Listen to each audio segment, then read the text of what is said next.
I want to qualify for the chamber so I can slap the shit out of John Cena.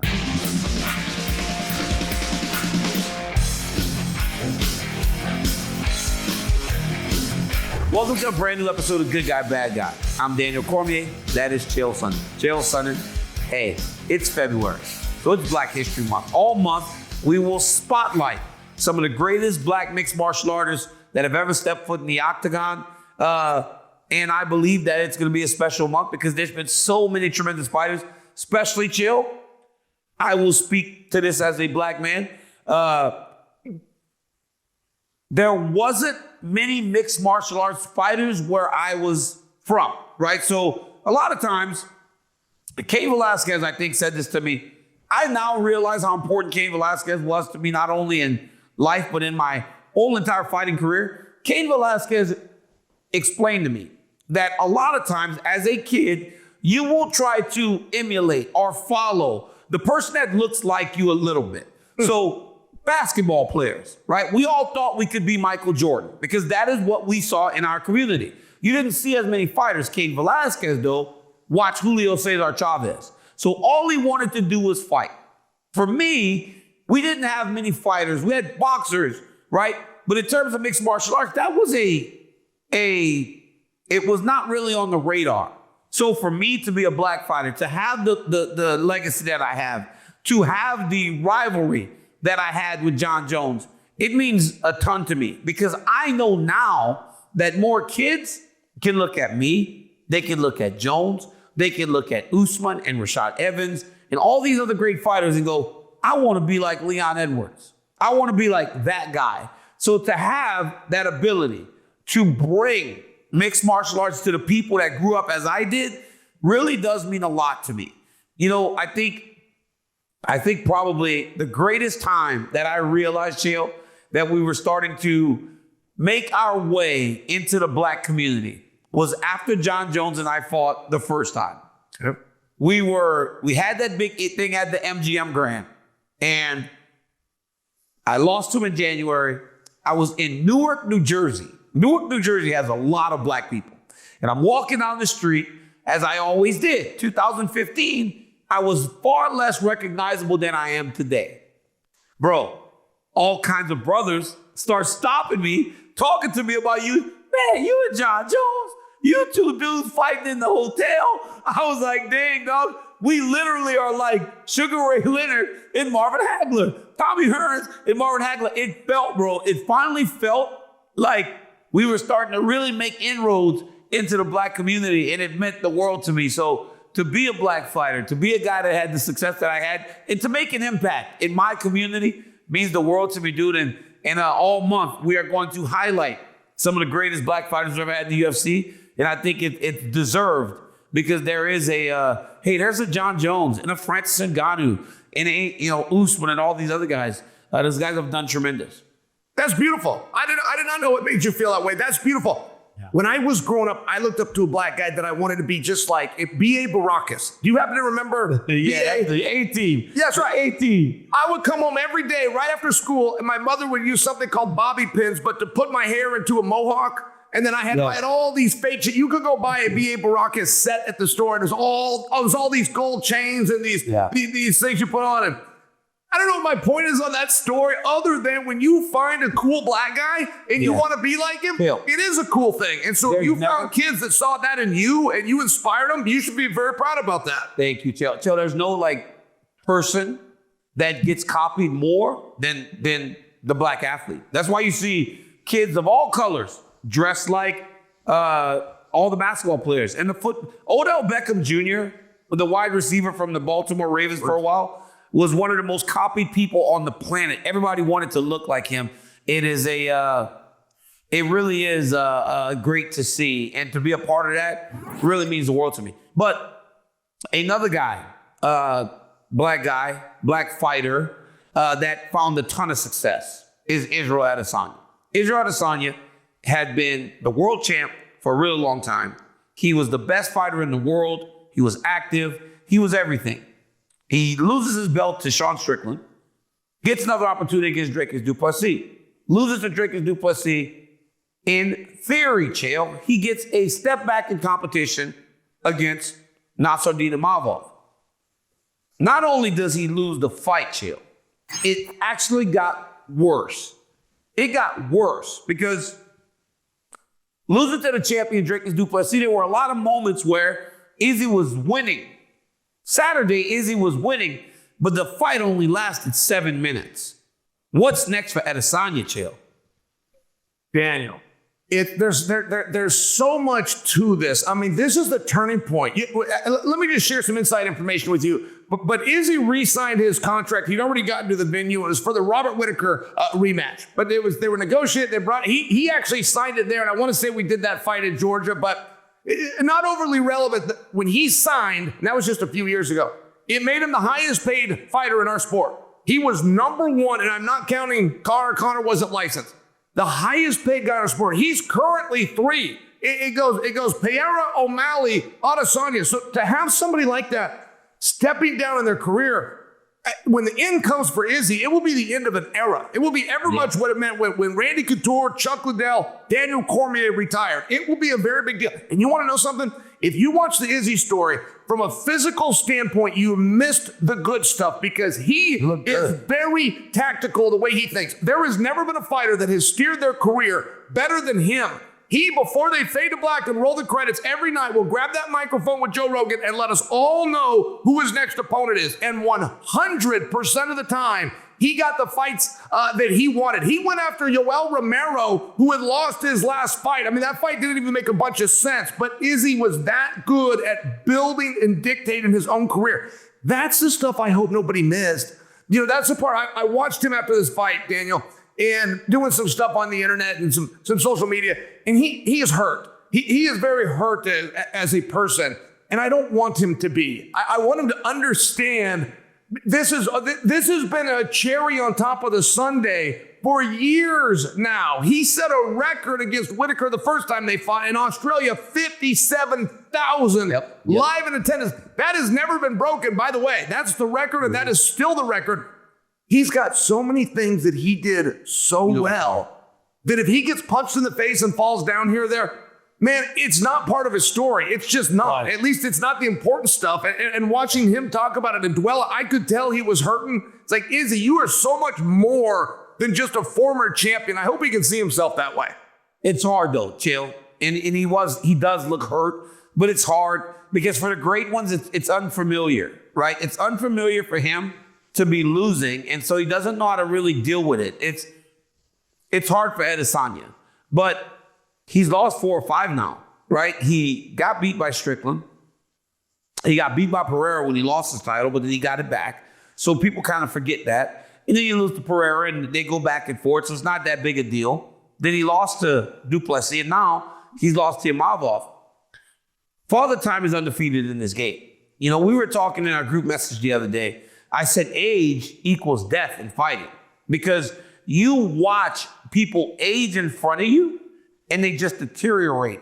And it's not always the skills because watching Adesanya in that first round, he looked very sharp. He looked fast. He looked focused. He looked like his hands were getting to the target. But it's not just that. It's this. It's this. This is a man that's been knocked out multiple times by Alex Pereira. This man has taken shots. 1,000 of them in one fight against Kelvin Gastelum. This man has been in wars.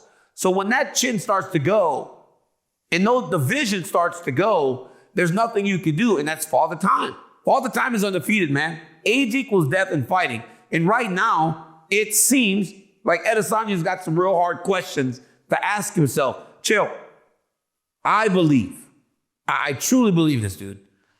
I don't know that punch gets there a couple years ago, that right hand. I think Adesanya sees that all day. But I think when the reflex is slow, I think the greatest example of that is Roy Jones. Remember how good Roy Jones was? It was because he was so gifted. His athleticism saved him. So even if he did things wrong, they could not get to the target. I think Adesanya is of that same build. And I don't think that punch gets there a couple years ago. And Daniel, it does become more relevant for the strikers. My first thought was also Roy Jones. To bring it over to MMA, more recently, Cody Garbrandt, but Chuck Liddell would be a great example. Yeah. the guys that play that striking game, it's not like you and I, where we can grab a hold of somebody and we can get some minutes in and we can make it a long match where we just could. It's such a risky game, and it's the very thing that made them. That playing those risks, getting to the target, being the fast, being the more dynamic, slipping out of shots. Like, this is what your highlight reels are made of. It is this, you live by the sword, you die by the sword. And that is a risky game to play, standing on your feet, throwing punches at a trained killer. It's a risky game. So when Izzy got caught and went down, I hear you on that. Can I tell you something? When you talk about what is Izzy going to do now, and that's what he's going through. When I was talking earlier that he will grab a mic every single time he gets done and let us know what's next, there was no mic. There was no opportunity to do that. He didn't have a chance to steer his own career. So now he, like so many of the other boys, goes home and just waits for a phone call to come when somebody else decides. And that is so unusual for him. But Daniel, in fairness, there are two sports going on here. The guys that are fighting 3 rounds, that is a different sport than the guys that are fighting 5 rounds. I mean, if we change the Super Bowl to 5 quarters, it's going to change the odds. It just does. If we change it to 3, right? And I'm only bringing that to you that Izzy has the right to step down. He has the right to come to a co-main event. He has the right to be in there in a completely different sport. And I do like his chances against everybody in 3 5s. But the risky game that he plays and staying out there and trying to hold that up, which is a game of speed, it's very hard to do in that atmosphere that he's created for himself. His success has pushed him to a spot of the sport, and he's in a tough spot. Plus there's no safety when you're a striker. But you become a bigger star, right? They become bigger stars than we do because the wrestling and the grappling at times cannot be as appealing to the general fan. But Adesanya went to the moon because he was a guy that could knock you out, that could beat you in ways that, honestly, Joe, you and I couldn't. We weren't just starching dudes with our hands. We were taking them down. We were either submitting them or we were beating them up on the ground until the referee jumped on you and said, get off, that's enough. It didn't work that way. But for Izzy, he had all that ability to do that, and it truly did make him one of the great ones. And you're right. Give him a 3-round fight. Let him feel something different. Let him take less in the training because that's where guys lose a lot of themselves. 5 minutes, 5 rounds for 12 weeks every time you walk into the sparring gym is what you have to prepare for whenever you're fighting in these main events. Give Adesanya a co-main, but not a 5-round co-main. Give him a little something shorter to see how he does. But you talked about him being smart. And you talked about how he's always navigated his career just effortlessly, right? People love him. To the point that when he got knocked out Saturday, I got multiple texts going, no. Like, they're just like, no, I can't believe, not Izzy. But he is smart. And he is one of those guys that has his pulse on his career.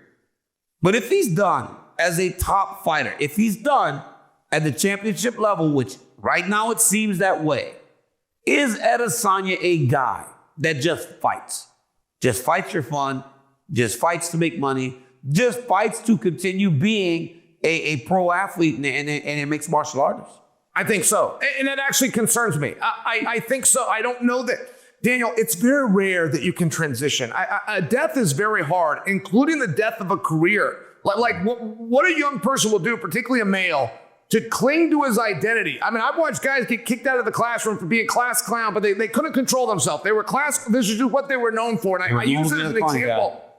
Like whatever that is, whatever your peer group and your walk of life is, and that's who Izzy is, but he doesn't have to be. I mean, if there's anyone that you and I would welcome to come join us on a regular, it'd be Izzy. He can speak the game. He knows what he's looking at. Everyone likes him. To watch how Israel Adesanya became rich, he became famous, he became decorated. He's got this big, beautiful gold belt and remain a man of the people. Like, yes, he won this gold belt, but then he walks out and he puts it on Booger Beard's shoulder. Like, Izzy always communicates with the audience. Everybody comes along this journey. It's very few times that you beat somebody and people get mad at you. But that's where people are at with Imavov.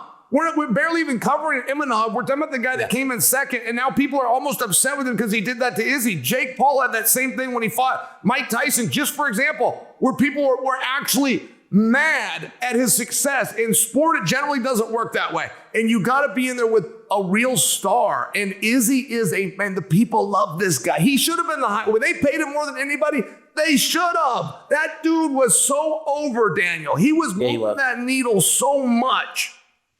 He's awesome. He was over and he was active, right? We didn't have to wait a year to see him. He was there 2 to 3 times a year. And he brought that kickboxing mentality over to mixed martial arts because those guys like to be active. That's why Pereira is such a big star, because Pereira fights all the damn time. So people love it. But at the end of the day, he did lose until he lost to Imavov. Now, let me ask you this about Imavov. Imavov knocks out Izzy after beating Brendan Allen. He's on a run. Middleweight title picture seems like it should be within his grasp, but we still have the Khamzat Chimaev problem. Where does Imavov go from here after not only getting the biggest win of his career, but doing it in a way where he stopped him? Him and Brendan Allen had a competitive fight. This time he stops Israel Adesanya, which seemed to be the number 1 contender. But are you telling me, Chael, that his win and his reward, because these guys are fighting next weekend for the middleweight championship, is to fight Khamzat Chimaev? Or does he have to fight someone else because Chimaev is going to fight for the belt and then he will be next if he wins again? This will be so clear in 1 week, and let me tell you why. And it's maybe the only thing that I've ever disagreed with the UFC on, but the marketing department and Chael disagree on one thing. I think a backup fighter is coveted. I think a backup fighter Because they don't have one this week. Neither title fight. And that's where I was going to go with that. I mean, it's completely fascinating, but Daniel, they don't tell anybody. So sometimes a guy will come through the curtain. Vincent Luque, just for example, at Madison Square Garden, when he came through the curtain to weigh in for the Usman-Covington rematch, no one knew. They kept it a secret. That's why I'm saying next week, Daniel, I'm not convinced Chimaev's not the backup fighter. I'm not convinced. The UFC won't tell. They don't see it the way I see it. They don't think it's cool. They think it's confusing. And it is a big deal. If Chimaev weighs in and he's the backup fighter, he for sure will be the number 1 contender. He will not have to fight Imavov. But absent of that, who knows what's going to happen with Dricus and Sean? If Sean goes out there and beats him like a lot of people think is going to happen, you got to go to the rubber match, which delays that whole division. Like 185 is on display right now like never before. I mean, even at the end of the month when we're going to turn to Canada here, like 185 is being tested in ways right now. And when you do look at Imavov and how great he is, you start to see how good Sean Strickland is. Sean Strickland didn't get any credit for beating him. That was a foregone conclusion. I mean, when you start to look at Sean and you look at the division, we have found the right guys. It should be Dricus versus Sean. It should be Chimaev next. It should be these other guys that are coming up. But before we look at Chimaev for Imavov, I think perhaps we do need to get towards the end of the month and see what happens in the Cannonier fight. Yeah. You know, I honestly believe that. I believe that Sean and Dricus, right? It's perfect. I do believe that it's going to be a fantastic fight. And it is the right guys. If it wasn't Chimaev, I know Chimaev has a claim to a title shot, but not yet. Another guy that fought last weekend was Shara Bullet. Chael, you've never been the biggest Shara Bullet guy. As I would try to put him over, at times you'd kind of put me back in my place. Chael, in that time, I was like, this dude's crazy. But Saturday, it showed that Shara Bullet has some work to do. But I mean, was that more of a Shara Bullet thing, or was that more of an MVP thing? Because MVP has an ability to make most people look like they don't know what's standing in front of them. It is the most frustrating thing in the world. I like Michael Venom Page. I think he's awesome. I think his style, especially now as he ages, I mean, MVP might be like 38, 39 years old. As he ages, this fighting style is going to be very key to him staying relevant. But it is a bit boring. There can be big moments. But most times, people are looking at a puzzle that they just can't solve. And if you try to stand with him, you can't beat him. You got to try to take him down. So when you look at that fight Saturday, was this more of an indicator of Shara Bullet's not there, or MVP is just MVP, and most young guys will struggle with him in that way? And I appreciate you saying that. As good as Bullet is, he's undefeated. He's become a star. People are into it. He's a very interesting character. Like, he could go right into Hollywood movies. He's pretty interesting. His wrestling is not of a very high level, and he's easy to hit. And what I mean by that is you will get some legit tough guys that will block punches with their head. They don't even try to slip out of the way, right? I mean, they'll go out, you're going to hit me, but I'm confident I can take it and give you 2 back. That's a risky game to play with MVP. MVP versus Ian Gary, if I can just back up, because see, everything is so clear now. It's so clear that that was a terrible matchup. It's so clear that MVP was in it. It's so clear that our odds makers were getting that one wrong. If you back up to MVP's last fight, it was against Ian Gary. I have never seen a fight that I have thought is a draw. I've always, 1993 on, I've been able to say who I thought won, whether I got it right or not. I thought that fight was a draw. And the only reason I'm saying that, Ian Gary goes from a fight that I believe is a draw into a world title opportunity. I mean, he's out there with Rachmanov.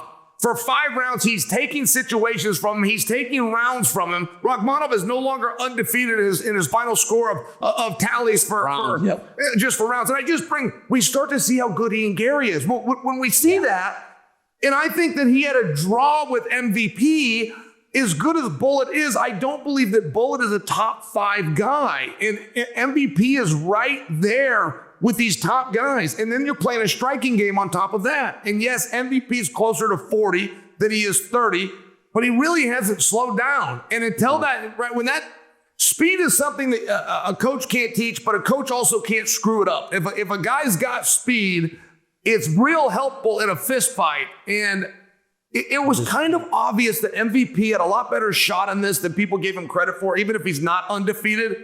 And looking back, man, I don't quite know how we dismissed MVP the way that we did. I think we might owe an apology, frankly. Well, it's the game, right? It's the game, right? You are the guy with the name. The young guy is on his way up, and he needs to beat a name.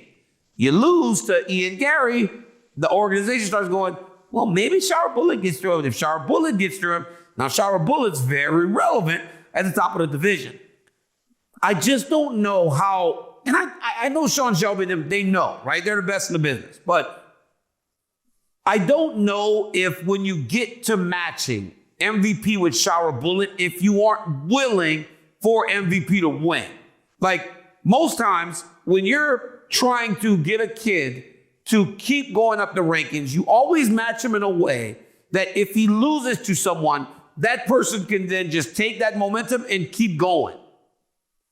I don't know that they weren't okay with MVP beating Shara Bullet, because then MVP, once again, becomes a guy that people are tuned into. People like him, and I like MVP. He's a really cool guy. His style, though, is so weird. Like, everybody gets so excited because they go, oh, man, MVP's fighting. It's going to be fun. But, hey, chill. 8 out of 10 times, it's not fun. Let's just call it spade a spade. It's MVP beating on Kevin Holland in the way that he did.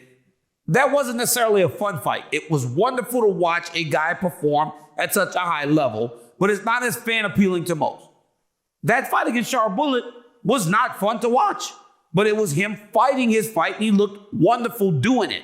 People can't beat him in that fight. Hell, the Ian Gary fight wasn't fun to watch because Ian turned into a wrestler. So all of our expectations in most cases with MVP, it'll come to fruition, but he's very successful. His style reminds me, Chael, of when Wonderboy first got here. You remember when Wonderboy first got here? Wonderboy would pick guys apart. He could knock you out, or he would just cruise to decisions. Is this style, this karate style, this point fighting style, is that the most difficult style in all of fighting to prepare for? Because we don't see it much. I mean, it's that wide split stance. It's them bouncing with their hands down, hot-shotting you from the outside, getting back to space, never truly engaging with you to try and give you an opportunity to hurt him. Daniel, I had to face this one time. The only guy on the roster I did not want to fight. I kept this to myself, but I knew in my heart when this phone call came, that's not what I wanted to hear. I had to fight Lyoto Machida. Oh, and yeah. You talk about Wonder Boy, you talk about Machida, and you talk about MVP, like those 3 guys are in that category that you're talking about, where they're going to hit you once, they're going to move around, you're not going to find them, you don't necessarily get payback. Not to mention, you can't bring in a sparring partner. Nobody does those guys but those guys. So you get one crack to try to figure that out. One thing about MVP, though, I would like to mention, ever since he got to the UFC, even though he was a chiseled veteran, he came in like a new guy. He came in like the 23, 24-year-old winning the Contender Series he did. He came in very humble. And one thing he's never done is to tell us who he thinks he would look good against, or what style he thinks. He gained some confidence against Bullet. And the most meaningful part of the night for me with MVP is he finally called somebody out. And his suggestion was Leon Edwards. And I think that's a very interesting match. There's a lot of things that you could do with that, a lot of places you could place that. card-wise. That could headline a number of shows, particularly if you go to England. But there's a lot of things you could do with that. And if MVP is saying, I think I can have a fun and entertaining competitive match with Leon, I think we should listen. I think MVP has earned the right to an opinion, and it's not like calling out the world champion is an easy thing to do. I like that match, and I think that MVP can be a little bit more fun in the right matchup. Yeah, so does Leon Edwards still not have an opponent for that fight? Jack Della Maddalena, no? Or does he? It's not confirmed. Could you guys put in the chat does he not? He still doesn't have a fight. No, not that. Officially, it is TBA. He is on that card. He is fighting that card. But they've only put his name. London Fight Night. Yep, Leon versus Jack, I guess. So I don't know when this happened, Chael. Maybe we're getting some inside information because I didn't know it was confirmed either. Well, and don't forget, Jack Della Lema was announced to be against Kamaru Usman. We were never told that fight was off, but all of a sudden it was off, and then we're hearing this rumor on Jack. I'm not certain that Jack has signed for Leon. I'm not certain that's more than a rumor. Okay, perfect. Chill. But if he did, and he would fight in London, it would fall in the next 10 weeks. We have 10 straight weekends of UFC. Like, the schedule's picking up, right? I said this morning, I go, I haven't really traveled, right? I went to Vegas in December. I went to LA in January. Now I'm heading off to Australia. So you go from no travel chill to 16 hours on an airplane. It's going to be something. It's going to be hard for me up there this tonight when I go out there. But going for UFC 312, Sean Strickland, Dricus du Plessis, number 2. In the buildup, Sean Strickland is Sean Strickland. And honestly, bro, I like Sean Strickland. I think he's hilarious. I think he's so unfiltered that at times I wish that I could live like that. Most can't. Most can't live and just say anything they want, and it will backfire on you. So what happened to Bryce Mitchell the other day? What Bryce Mitchell said some crazy stuff. That was literally the dumbest stuff I've ever heard in my entire life. But to be that unfiltered, and honestly, you could be unfiltered, but Sean Strickland's a lot smarter than people give him credit for because he never says nothing like Bryce Mitchell said the other day. But again, to be that unfiltered seems to be very easy for a person. But there's one concerning thing in this build, Chael. There was a headbutt in the first fight that Sean Strickland said changed the trajectory of the fight. He said that it made it more difficult for him to compete in the way he did because I think he might have got a cut or something. But he's harping on it, Chael. Is that a problem that he is so intent on telling the world, if that doesn't happen, I would have won? I'm telling you, if that didn't happen, I would have won. He's harping on it too much, at least in my opinion. I am a Sean supporter. I'll disclose that up front. This is a former teammate and training partner of mine. Let me just get that out of the way. Because when I watched his fight with Dricus, I thought Sean lost all 5 rounds. I didn't think he won. They were so close, though. They were so close. They were so close, and it was so competitive. But at the end of each frame, 10-9 must system, I marked all 10 of them for Dricus. So when Sean came out and said, man, this was a screw job, when one of the licensed judges, man, that thing was a split decision. One judge agreed with Sean. A whole bunch of the audience agreed with him. It made me think, I got to go back and rewatch it. So I did. I think Sean lost all 5 rounds. I really do, but I want to tell you something about him. You say, hey, Chael, you don't sound like the supporter you disclosed.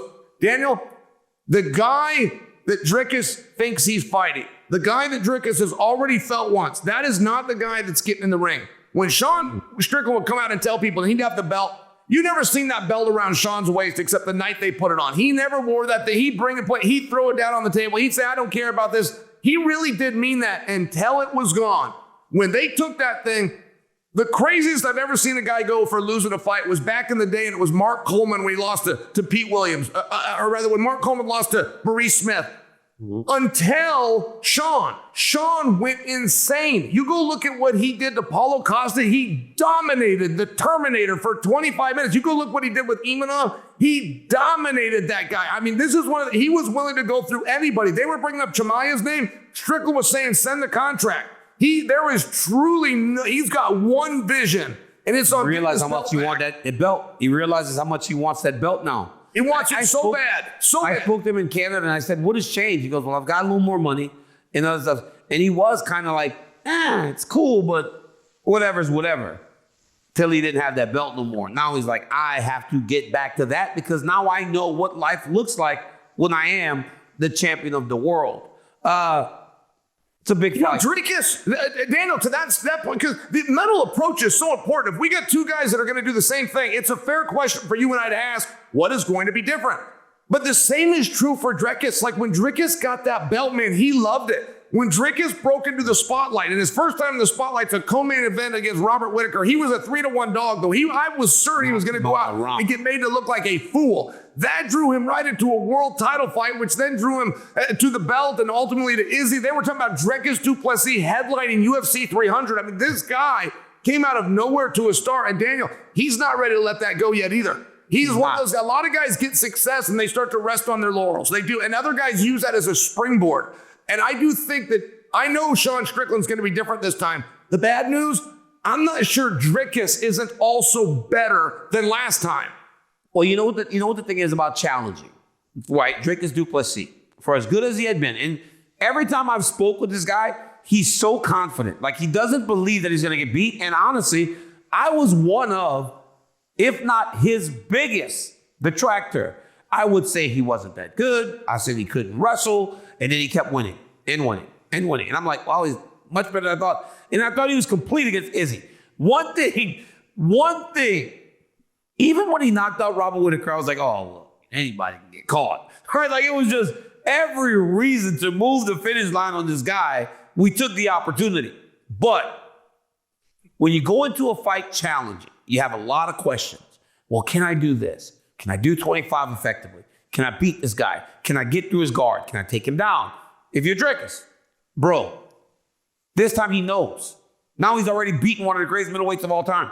He will have more confidence in this fight than he's ever had his entire life. So yes, Sean Strickland will be different, but so will Dricus this weekend. Thursday, Chael and I will get more into that. We'll have a really in-depth conversation about UFC 312, but we're actually going long and you know, we only have a certain amount of time that ESPN gives us. So they're telling us to start. When you start seeing this, that means wrap it up. So for Chael Sonnen, I'm Daniel Cormier. Get us wherever you get your podcasts, ESPN plus YouTube, ESPN2. They're already here. That's always interesting. You tell them where to get it, but if they heard you say it, but it's like back in the day, there was a VHS that you could order to put in to learn how to run your recorder. It was a very interesting thing.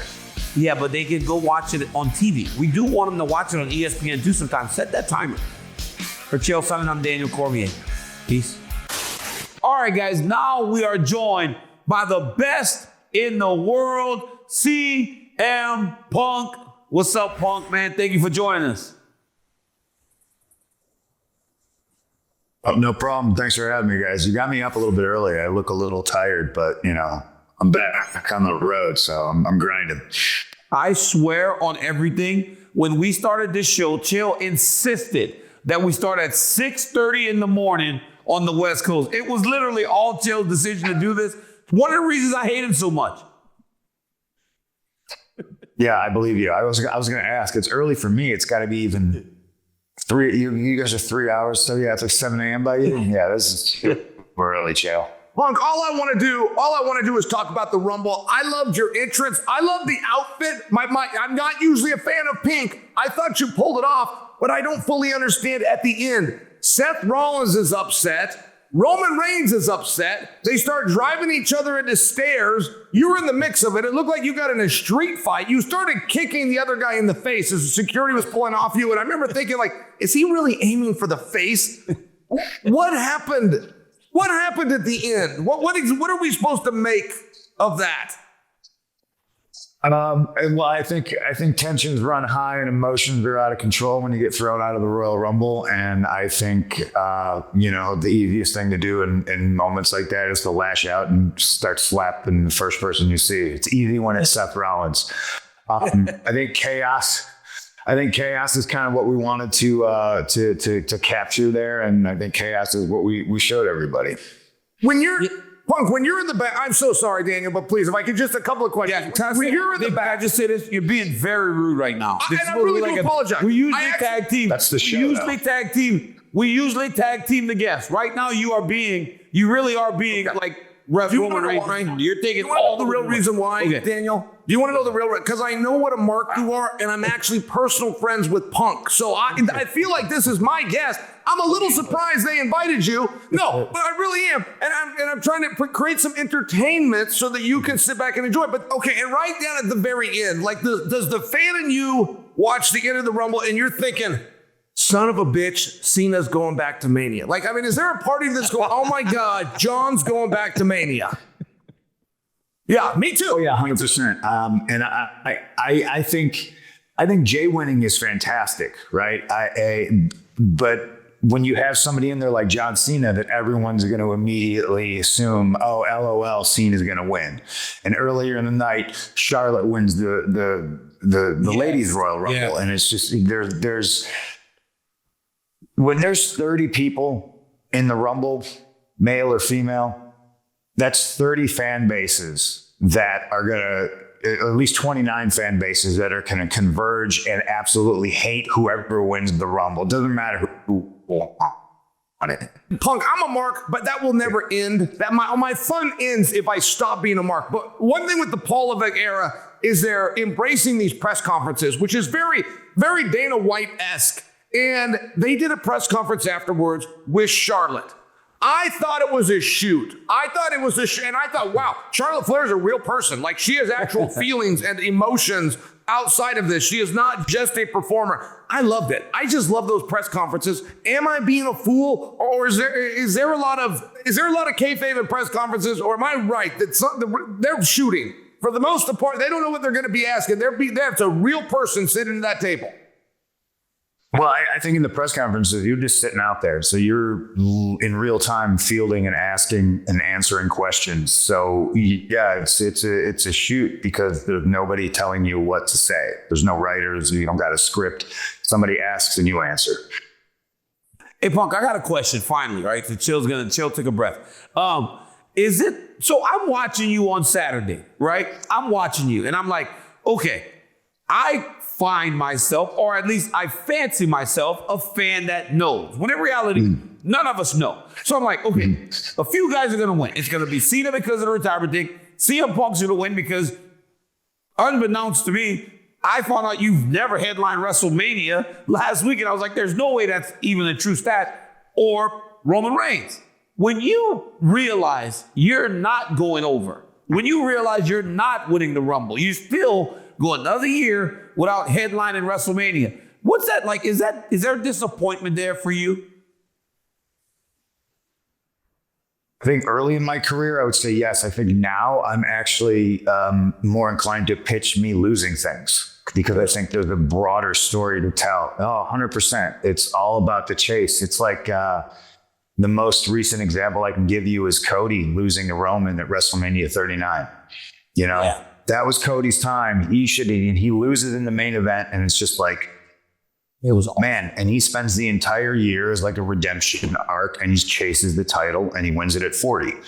So I look at everything like, the Rumble didn't go the way I would have booked it, so to speak. Since we're just peeling back the curtain so much here, I would have had me and Cena as the last two guys. Yeah, and I would have had Cena throw my ass over the top rope.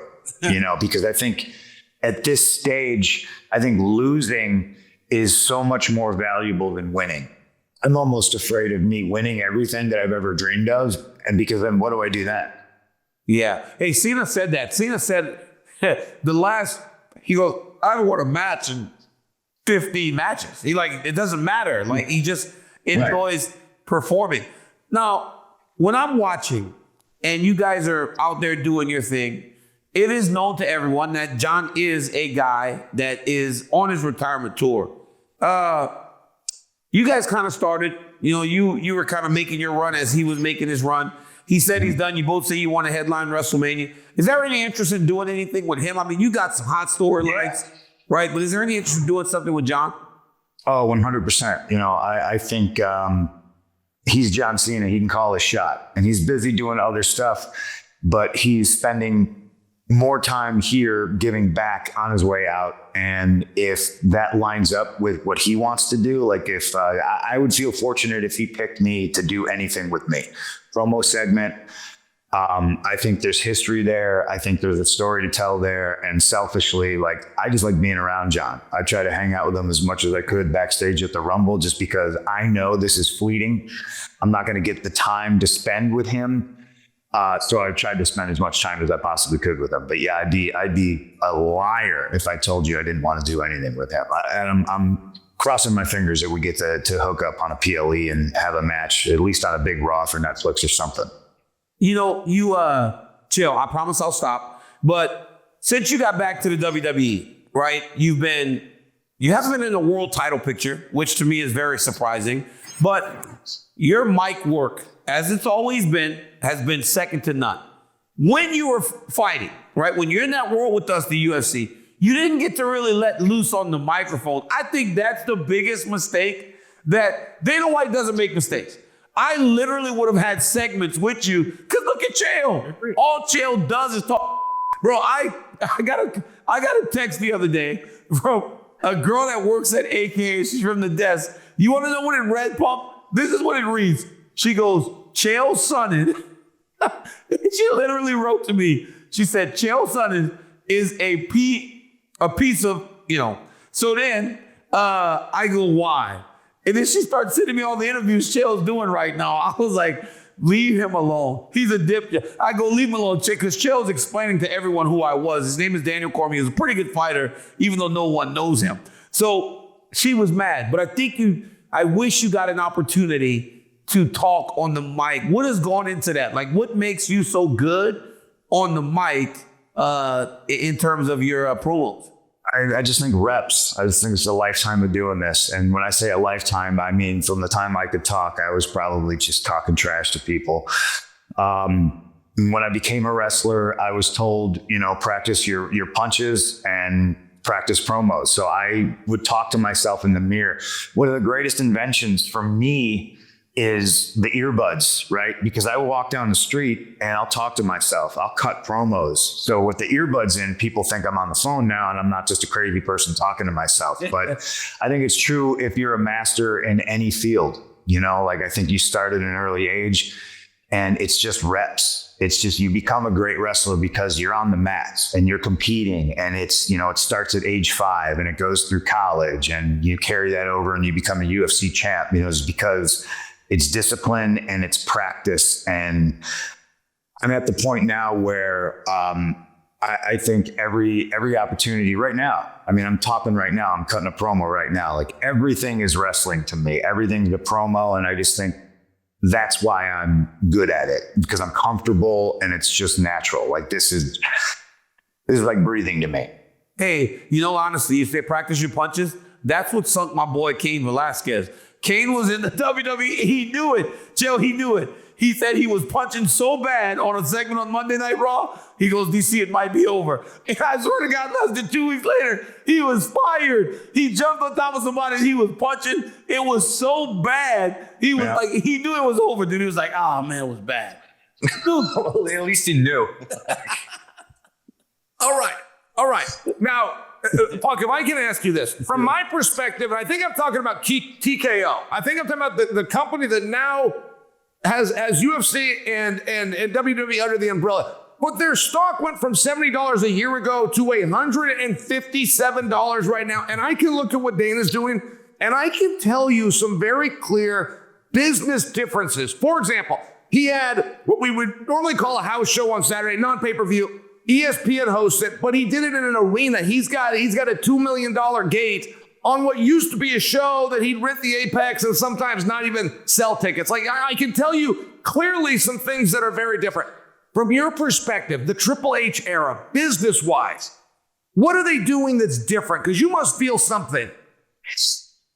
Yeah, well, the business has changed so much decade to decade, and now we don't do as many shows, right? And I think being on Netflix, obviously, it helps with the global reach. There's a ton of eyeballs on us, but I wasn't around for the Attitude Era. Like, I wasn't in the, I was doing my own thing. I was already wrestling, but asking people who were here in the Attitude Era, like, how it compares. So you could ask Triple H this, so he might give you a better answer. I just think we're so hot right now because we are in demand. Yeah. You can't go see us on a Friday or a Saturday or a Sunday anymore. We don't do the volume of shows we used to do. So if we are doing a TV somewhere and it's kind of like a tri-state area, you might be more inclined to go to the television show because we're not going to be running Moline, Illinois, but we're going to be in, Chicago. So you might make the drive. I think the talent, we have a wealth of talent. And I think everybody is at some point like more over than a lot of the stars in the past. Like I'm a big fan of so many different people in the locker room. I get mad when I'm busy on a show because I can't sit and watch because I love watching Rhea Ripley. Absolute murderer, right? I think Io Sky is tremendous. I think Bailey is absolutely killing it. There's more intrigue involved with all these individuals. And I haven't even mentioned any of the guys, you said it, Daniel, you're like Roman Reigns, CM Punk, John Cena. And then you throw in, Logan Paul, who has this complete other fan base that he brings here, more eyeballs on the product. And it's just, Kevin Owens, Sami Zayn, the whole bloodline thing, Cody Rhodes killing it. There's just so many people that I feel like are 10 of 10 wrestlers on the top of their game right now. And in any given segment on a Monday Night Raw or SmackDown, you can tune in and like, that's the guy. That's my guy. It's no longer just, this is a company and we're all following John Cena. This is a company and we're all following Steve Austin. I really think any one of those people that I just named can, lead the pack and draw numbers and make people interested in what's going on. Punk, listen, your schedule's so light now that Jacob Casper is actually getting to coach the Ultimate Fighter with me. Hey, I didn't want to tell you, Dale, but Casper's a good wrestler, so I'm happy to be my wrestling coach. Is that we get that approved? We got a couple little things, but yes, Casper's going to be on my staff for the Ultimate Fighter. So, hey, 2 quick ones before we let you go. One, hey, I know you're going to try to play coy with us. Man, Paul Heyman owes you a favor. He owes you a favor. We thought the other day, whenever he was on the side, I was like, they said, oh my goodness, maybe Punk can check. Come on, man. It's just you, me, and Chael, 3 friends. Oh, yeah. It's just us. It's just us. Like, what's the favor?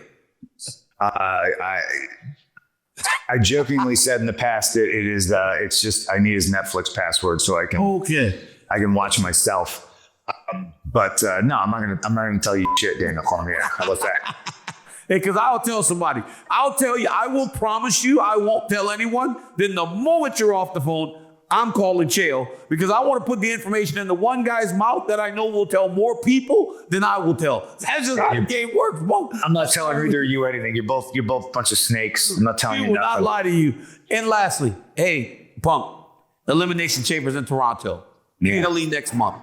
What would it mean to you to be in that chamber with another opportunity to try to secure a championship fight? It's a big deal to me. It was a big deal to me to try to win the Royal Rumble to main event WrestleMania. If I win the Elimination Chamber, I main event WrestleMania. But that, even that in this world, that's not a guarantee either. You know what I mean? So I'm looking at the chamber now like, oh, Cena's got a bye. Cena just gets to be in it. Like, oh, okay. All right, Mr. Budapest, I'm filming a Matchbox car in Budapest. I'm going to just disappear and then I just get a gift to get. So I want to qualify for the chamber so I can slap the out of John Cena. Yeah. That might be my last opportunity to do so. And I obviously Mania is a big deal and I'm not obviously putting that on the back burner or anything like that, but he's already in it and he got a gift. He got a buy. You got a handout. He's just in the chamber because he's John Cena. Well, I'm going to qualify and I'm going to come after him. That's my goal. Hey, Punk, as we let you go, thank you so much for joining us, man. We appreciate it. One quick thing. Chael and I on Thursday, poor Dominic Mysterio. That troubled youth turned into a troubled adult. And that poor kid, we were hoping that he would have some success inside the Rumble, possibly win the Rumble, because to have a father like Ray, such a deadbeat, does nothing for the kid. Do you ever feel sorry that this kid gets booed? He doesn't get an opportunity. Chael, it's bad. It's very depressing to watch that young boy get treated in the way that he gets treated. I agree. No. I'm actually shocked that, and I don't encourage this, but I'm shocked that people don't throw rotten fruit at him, or at least toilet paper because he's a Listen, That mustache is a choice. That haircut is a choice. His stupidity is a choice. You know what I mean? Like, he could read a book. He could learn how to read. He could be a better wrestler. He could learn how to run the ropes.